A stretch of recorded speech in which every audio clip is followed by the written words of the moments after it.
Okay. जय शिवराय. मी पांडुरंग कदम. आज आपण नवी मुंबई छत्रपती शिवाजी महाराजांचा जो पुतळा आहे त्या ठिकाणी आपण आहोत. नवी मुंबई या शहरामध्ये आपण सर्वप्रथम या ठिकाणी मराठा समाज जो वेगवेगळ्या शहरामधनं गावखेड्यामधनं आलेला जो मराठा समाज आहे तो एकदा या ठिकाणी आपण व्हिडिओच्या स्वरूपामध्ये पाहूया. तुम्ही पाहत असाल गावागावात प्रत्येक शहरामधून या ठिकाणी मराठा बांधव आलेले आहेत. या मुंबई शहरामध्ये या ठिकाणी आपल्याला पाहायला भेटते. मनोज जरांगे पाटील यांनी जे सर्व मराठा समाजातील बांधवांना विनंती केली होती की आपण 20 जानेवारीला आंतरवाली सराटीवरून मुंबईच्या दिशेने या ठिकाणी निघायचं आहे. त्या विनंतीला मान देऊन गावखेड्यातून प्रत्येक शहरामधून प्रत्येक घरामधून मराठा बांधव या ठिकाणी एकत्र आलेले आहेत. मराठा बांधव नाहीत तर आमच्या मराठा बहिणी सुद्धा या ठिकाणी आरक्षणाचा लढा आमच्या पावलावरती पाऊल टाकून या ठिकाणी लढत आहेत. तर आमच्यासोबत एक ताई येत आहे. कुठून आला तुम्ही?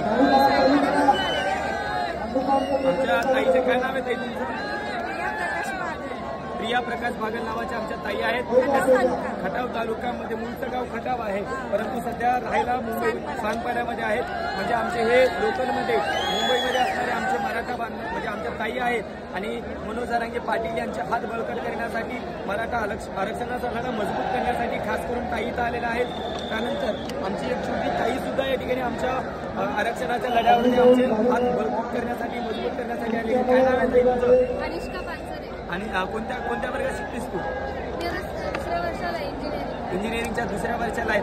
ताईचं असं म्हणणं आहे ताईचं असं म्हणणं मी बोलू शकत नाही परंतु मी तुम्हाला सांगू शकते. तर तिचं असं म्हणणं आहे की बाबा आम्हाला जेव्हा शिक्षण करत असतो तेव्हा आम्हाला वरची किती फीस भरावी लागते त्यासाठी या ठिकाणी आरक्षणाची गरज आहे. म्हणून माझी ताई अभ्यास असून सुद्धा या आरक्षणाच्या लढ्यामध्ये या ठिकाणी सहभागी झालेली. माझी दुसरी एक ताई आहे. काय नाव आहे तुझं? सिद्धी बागल. ताईची मुलगी आहे. तू कोणत्या वर्गात सिद्धी? तू 9वीत आहे. तर तू या ठिकाणी सुद्धा आरक्षणाच्या लढ्यामध्ये या ठिकाणी दादांना भेट देण्यासाठी दादांना पाठिंबा देण्यासाठी या ठिकाणी आलेली आहे. तर सिद्धी तुझ्या वर्गामध्ये जेव्हा या ठिकाणी तुला फीस भरते त्यावेळेस तुला आरक्षणाचं महत्त्व जाणतं किंवा नाही कळतं किंवा नाही कळत? म्हणजे जेव्हा शाळेची फीस भरण्याची वेळ येते त्यावेळेस या ठिकाणी आम्हाला आरक्षणाचं महत्त्व कळतं. काय नाव आहे दिदी तुझं? ईश्वरी पानसरे. ईश्वरी पानसरे खरेने या परिसरामध्ये आलेल्या म्हणजे मुंबईमधल्याच या आमच्या भगिनी आहेत. कोणत्या वर्गात आहे?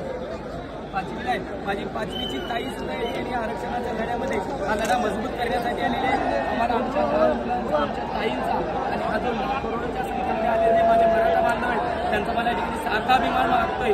सर्व मराठा बांधव मनोज जरांगे पाटील यांनी मराठा बांधवाची एकजूट या ठिकाणी बांधलेली आहे.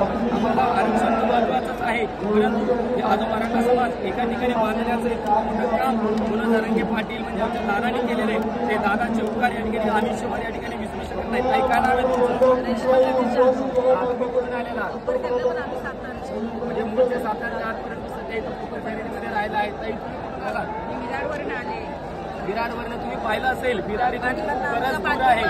इथून या ठिकाणी आलेल्या आहेत. काही गावखेड्यातून तसं आमचे मराठा बांधव आलेले आहेत. आपले मराठा बांधव आलेले आहेत परंतु तुम्ही सुद्धा या ठिकाणी लोकलमध्ये असून दादांच्या हात बळकट करण्यासाठी मराठा आरक्षणाचा लढा खरंच तुमचं करावं तेवढं कमीच आहे. दादा कुठून आलेले आहेत का तुम्ही? बीडमधून आले. कोणतं गाव? धनगर जवळ. किती वाहन आहेत आपली? आमचे 4 वाहने. या वाहनासाठी जो खर्च आहे तो कोणी खर्च केलेला? स्वतः म्हणजे 2 महिन्याचं धान्य आणलेलं. 2 महिन्याचं धान्य घेऊन आलेलं आहे.